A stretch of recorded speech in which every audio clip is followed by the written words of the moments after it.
పూర్తి వివరాలకు చదవండి రేపటి అక్షర శిల్పం దినపత్రికలో.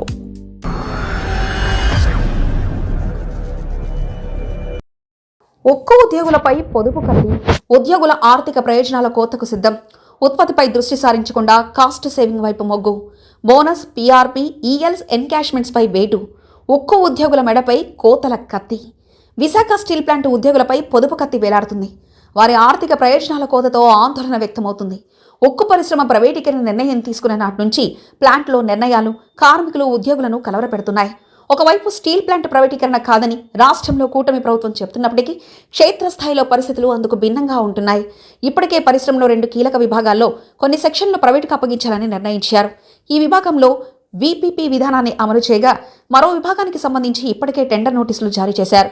ఒకవైపు ప్లాంట్ ప్రైవేటీకరణ వైపు అడుగు వేస్తూనే మరొక వైపు ఉత్పత్తి పెంపుపై దృష్టి సారించకుండా ఉద్యోగుల ప్రయోజనాల్లో కోత పెట్టాలని నిర్ణయించింది.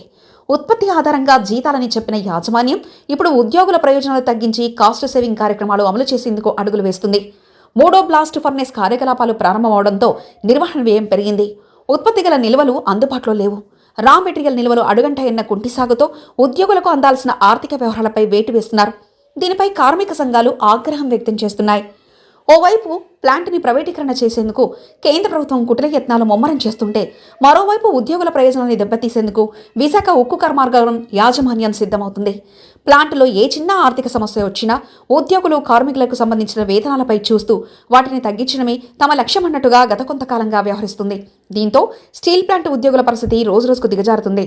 ఓవైపు సకాలంలో జీతాలు రాక సతమతమవుతున్న వారికి యాజమాన్యం పొదుపు చర్యల పేరిట చేస్తున్న కసరత్తు షాకు గురి చేస్తున్నాయి.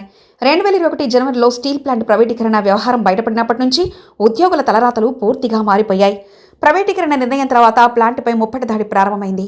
కేంద్ర ప్రభుత్వం ఒకవైపు రా మెటీరియల్ అందించకుండా, అవసరమైన రైల్వే రేకులు ఇవ్వకుండా కర్మాగారాన్ని నిర్వీర్యం చేసేందుకు ప్రయత్నాలు మొదలుపెట్టింది. దీనికి తోడు ఆర్థిక భారం నుంచి గట్టేందుకు అటు ప్లాంట్కు సంబంధించిన ఆస్తుల విక్రయానికి పావులు కలుపుతుంది. మరోవైపు బ్యాంకుల నుంచి రుణాలు అందకుండా చేస్తూ అన్ని వైపుల నుంచి కేంద్ర ప్రభుత్వం అష్టదిగ్బంధం చేసింది. అప్పటి నుంచి స్టీల్ ప్లాంట్కు ఉత్పత్తి కష్టాలు ప్రారంభమయ్యాయి. కొద్ది నెలల క్రితం 2 బ్లాస్ట్ ఫర్నేస్లను మూసిన యాజమాన్యం కొద్ది నెలల వ్యత్యాసంలో మళ్లీ 3 కూడా ఉత్పత్తిని ప్రారంభించింది. అయినప్పటికీ అనుకున్న ఉత్పత్తి లేకపోవడంతో టర్నోవర్ తగ్గిపోయి స్టీల్ ప్లాంట్ నష్టాల బాట పట్టింది. ప్రస్తుతం ప్లాంట్లో రా మెటీరియల్ నిల్వలు అడుగంటడంతో యాజమాన్యాలు వ్యయ నియంత్రణ చర్యల్లో భాగంగా ఉద్యోగులకు సంబంధించిన ప్రయోజనాల్లో కోత విధిస్తూ పొదుపు చర్యలకు సిద్ధమవుతున్నట్లు చెప్పకనే చెబుతుంది. అటు రోజురోజుకు క్షీణించిపోతున్న ఆర్థిక పరిస్థితి వల్ల గత 6 నెలలుగా ఉద్యోగులు జీతం ఒకేసారి అందుకున్న దాఖలు లేవు. సగం జీతం చొప్పున మాత్రమే, అది కూడా నెలాఖరున చెల్లిస్తుండటంతో ఉద్యోగులు ఇబ్బంది పడుతున్నారు. ఉద్యోగులు ఆర్థిక సంస్థలకు డీఫాల్టర్గా మారుతున్నారు. 2017 జనవరి 1న జరగాల్సిన వేతన ఒప్పందం జరగకపోవడం వల్ల ఉద్యోగులు ప్రతి నెలా కనీసం 10,000 నుంచి 30,000 వరకు నష్టపోతున్నారు. ఇదిలా ఉండగా ఉద్యోగుల ఆర్థిక అవసరాలకు అండగా ఉండే పీఎఫ్, థ్రిఫ్ట్ సొసైటీలకు యాజమాన్యం సకాలంలో నగదు చెల్లించకపోవడంతో వారి నుంచి ఉద్యోగులకు కూడా రుణాలు సైతం నిలిచిపోయాయి. దీంతో ఉద్యోగుల ఆర్థిక కష్టాలు మరింత పెరిగిపోయాయి. తాజాగా మరిన్ని ప్రయోజనాల్ని కోత విధించేందుకు యాజమాన్యం సిద్ధమవుతుంది. అందులో భాగంగా అధికారులకు పెక్స్ తగ్గించడం, టౌన్షిప్లో నివసిస్తున్న కార్మికులకు విద్యుత్ ఛార్జ్ పెంపు అమలు, bonus, performance related pay, PRP తాత్కాలికంగా నిలుపుదల, ఈఎల్ ఎన్కాష్మెంట్ తాత్కాలికంగా నిలుపుదల చేసింది. ఉక్కు యాజమాన్య నిర్ణయంపై కార్మిక సంఘాలు ఆగ్రహం వ్యక్తం చేస్తున్నాయి. ఇప్పటికే వేతన సవరణ జరగక అనేక సదుపాయాలు కోల్పోయిన ఉద్యోగులకు పొదుపు చర్యల పట్ల వేధిస్తే తీవ్ర పరిణామాలు ఎదుర్కోవాల్సి వస్తుందని ఆగ్రహం వ్యక్తం చేస్తున్నారు.